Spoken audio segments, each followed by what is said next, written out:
Bonjour à toutes et à tous. Quel bonheur et quelle excitation de vous retrouver nombreux, j'espère, dans la seconde saison de votre podcast sur la belle et grande histoire du continent africain.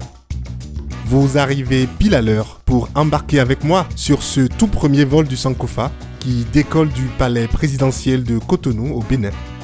J'ai en effet eu l'honneur de déjeuner avec son Excellence, le président de la République, alias le président le mieux sapé d'Afrique, Monsieur Patrice Talon. Le plat principal de nos discussions, c'est celui des 26 objets culturels béninois sur le point d'être rendus enfin par la France au Bénin, mais dont le gouvernement béninois retarde la livraison de 2 ans supplémentaires au motif que les structures pour les accueillir ne sont pas encore prêtes. Décevant franchement, mais bon, bouclez vos ceintures et remontons ensemble le temps sur les traces de ces objets symboles d'une époque où les Africains valorisaient encore leur propre culture et pratiquaient encore leur propre religion. Une époque lointaine avant le long processus d'aliénation culturelle entrepris par des Européens envahissant un continent en réalité beaucoup trop complexe pour eux. Éphéméride africaine, pas mon papa.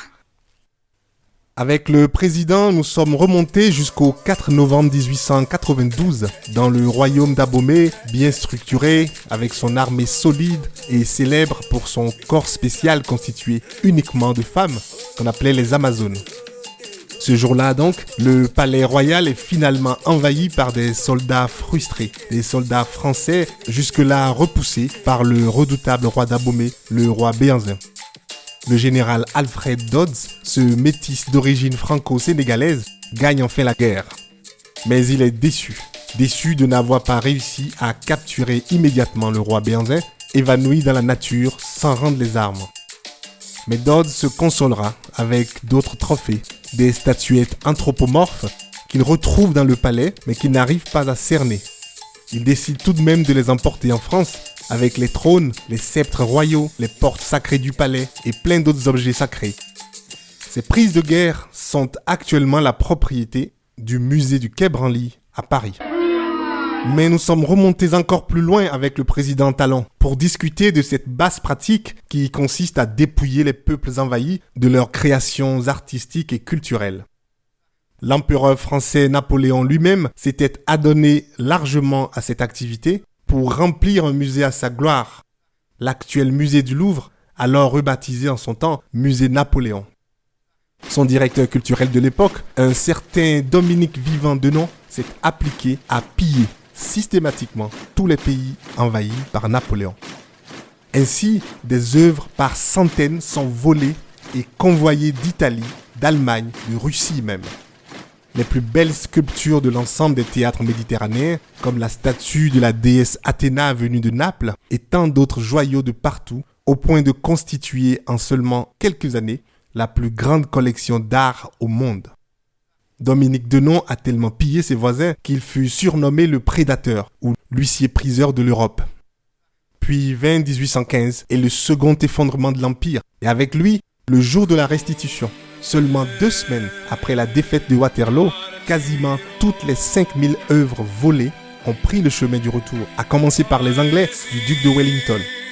Au final de cette aventure de Napoléon, seule une petite centaine d'œuvres est encore au Louvre à ce jour. Ce pillage en règle par Napoléon et ses troupes est cependant à différencier de ce qui s'est passé quelques décennies plus tard en Afrique, et ce pour plusieurs raisons. D'abord, l'échelle du pillage. Inégalé de par sa durée, de par le nombre de pays impliqués et les catégories de pilleurs, les armées, les missionnaires, les prétendus ethnologues, les anthropologues, etc. Ensuite, le but de ce pillage, puisqu'il visait clairement à dénigrer, détruire et effacer les pratiques cultuelles et culturelles locales pour les remplacer par des cultes européens. Ainsi, des palais royaux, des lieux de culte ont été brûlés et leurs symboles exilés par centaines dans différents pays européens. Le record du nombre d'objets volés étant certainement détenu par la Belgique, avec, dit-on, plus de 400 000 objets pillés au Congo démocratique, au Rwanda et au Burundi. De plus, oh non, on me signale que le Sankofa va devoir effectuer un atterrissage d'urgence à Paris. Mais bon, pas de panique, tout ira bien. Mon cliché africain du jour est un homme, Didier Rickner.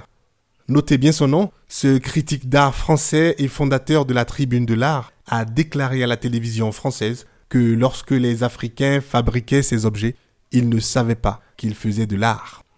Et que surtout, ces objets étaient censés disparaître à terme. Mais quel culot, quelle condescendance, et surtout quelle ignorance pour un soi-disant expert. Les Africains auraient donc pris conscience de leur propre créativité uniquement après avoir été vidés de leur substance spirituelle. En fait, on a entendu toutes sortes d'excuses possibles dans cette affaire, mais là, avouez que c'est du très lourd. À quelque chose m'a l'air bon parce que le Sankofa se ravitaille à Paris. Du coup, je me suis dit, ce serait bien de rendre une visite surprise à ce cher Rickner, à Paris, franchement. Histoire de lui expliquer qu'en effet, ses œuvres n'ont jamais été, ne sont pas et ne seront jamais des objets d'art faits pour les vitrines de musées. Simplement parce que c'était des objets de culte, des objets sacrés d'une culture et d'une religion qui ne sont pas les siens et qui n'auraient jamais dû quitter leur pays. Ça y est, allons voir Monsieur Rickner.